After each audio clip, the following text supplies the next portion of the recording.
तेनाली रामा और चोरों की टोली की कहानी। बहुत दिनों पहले की बात है, तब भारत के दक्षिण दिशा में विजयनगर नामक एक राज्य हुआ करता था।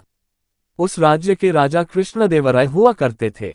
वहीं उनके दरबार में तेनाली रामा नामक एक मंत्री भी था। विजयनगर में उन दिनों चोरी की कई घटनाएं हो चुकी हैं। राजा कृष्णदेवराय चोरों से चिंतित थे। तेनाली रामा समेत दरबार में हर कोई चिंतित नजर आया।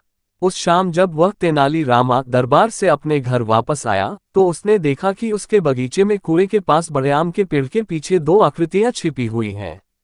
अब उसे ये भली भांति मालूम पड़ गया था कि ये कोई और नहीं बल्कि वही चोर हैं।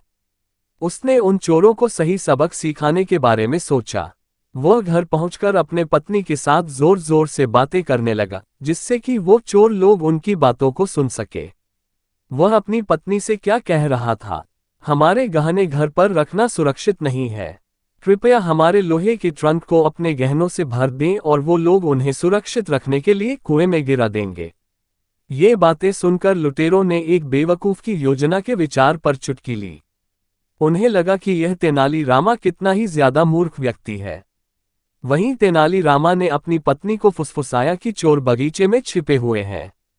वहीं साथ में वह ट्रंक को पत्थरों और बर्तनों से भरने के लिए कहता है। एक बार ट्रंक भर जाने के बाद तेनाली राम और उनकी पत्नी ने ट्रंक को खींचकर कुएं में गिरा दिया। ये यहाँ सुरक्षित रहेगा, उसने अपनी पत्नी को जोर से कहा। दोनों चोर घर में लोगों के सोने का इंतजार कर रहे थे। उनके पास एक योजना थी। प्रत्येक लुटेरा बारी बारी से कुएं से पानी निकालने लगा।